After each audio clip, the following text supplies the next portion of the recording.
So a very good evening to my dear friends. So I have been receiving a lot of queries कि sir which section should I start first? मैं किस section से start करूँ? Should I attempt the merit section first? मुझे start करना चाहिए या फिर मुझे non merit section first start करना चाहिए? तो मैं बताना चाहूँगी इस changed pattern के साथ because इस साल pattern जो है change हुआ है और इस साल काफी इस तरह के भी एस्पिरेंट्स अपीयर हो रहे हैं नाबार्ड एग्जामिनेशन में जो प्रीवियसली इस एग्जामिनेशन को नहीं दिया करते थे। लाइक यूपीएससी एसएससी स्टूडेंट्स जो इतना सीरियसली नहीं लेते थे नाबार्ड एग्जामिनेशन को, this time they are taking it seriously. ठीक है, क्योंकि क्यूआरई सेक्शन को क्वालिफाइंग कर दिया गया है। ठीक है, तो ऐसे एस्पिरेंट्स को मैं सजेस्ट करूंगा जो मेरे ऐसे फ्रेंड्स हैं जो यूपीएससी की तैयारी करते हैं, जो एसएससी की तैयारी करते हैं या फिर ऐसा कोई भी एग्जामिनेशन जिसमें कि बैंकिंग पैटर्न नहीं है। ठीक है, तो उनका स्ट्रेंथ क्या है? उनका स्ट्रेंथ है ईएसआई।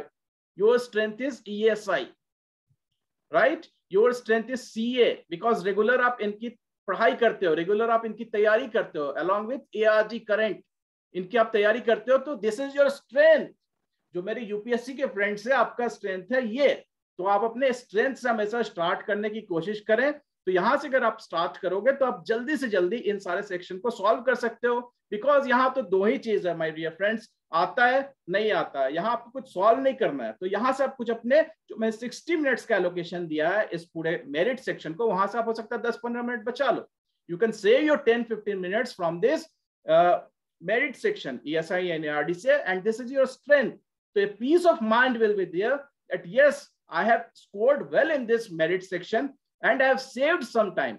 तो जो भी आप टाइम यहाँ पे सेव करोगे, you can utilize for the QRE section, because QRE section में आपको सॉल्व करना है, because you are slow in this. हो सकता है कि आप स्लो हो QRE सेक्शन में, तो जो आपने टाइम यहाँ से सेव किया है you can use for solving easily. धीरे धीरे आप सॉल्व करोगे तो 25% जो क्वेश्चंस है एक सेक्शन में आप सॉल्व कर लोगे, and that I think will be sufficient to qualifying this section, to qualify this section. ठीक है, ये sufficient होगा आपके लिए। तो जितने मेरे यूपीएससी एसएससी के एस्पिरेंट्स हैं, आपको इस तरह से प्रोसीड करना है। पहले आप मेरिट सेक्शन के साथ जाओ, पहले यहाँ पे सॉल्व करके कॉन्फिडेंस गेन कर लो, ये confidence will be with you. आप थोड़ा सा टाइम भी सेव करोगे, you will save also some time, then you can proceed to the QRE section, जहां पे आप एक पीस ऑफ माइंड, एक शांति से सॉल्व करोगे तो easily you can solve this sections. ठीक है, ऐसे मेरे फ्रेंड्स जो रेगुलर बैंकिंग स्ट्रेंथ है, आपका स्ट्रेंथ क्या है? What is your strength? Your strength is QRE, because you are practicing QRE regularly. जैसे यूपीएससी के एस्पिरेंट्स इनको रेगुलर पढ़ते हैं, इनको रेगुलर प्रैक्टिस करते हैं, आप प्रैक्टिस करते हो इस सेक्शन को। तो मेरे रेगुलर बैंकिंग एस्पिरेंट्स जो है, आप QRE सेक्शन को पहले सॉल्व करो, आप जल्दी से जल्दी यहां सॉल्व करके यहां टाइम सेव करने की कोशिश करो, ताकि इस सेव टाइम को आप यूज करो ESI एंड ARD में।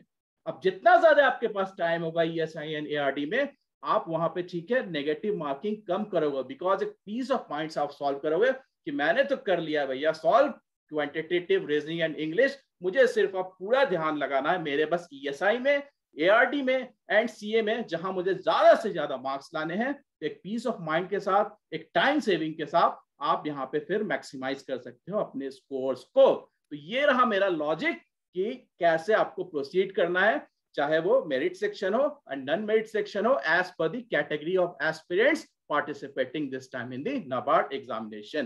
तो ये सारा टाइम एलोकेशन है as per me.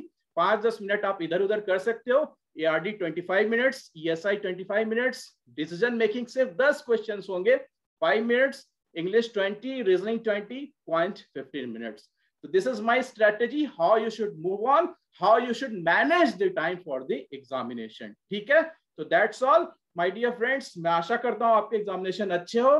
Best of luck from my side, कल के लिए अच्छे से दो, और very best, all the best to all of you. चलिए, goodbye, bye bye, give your best.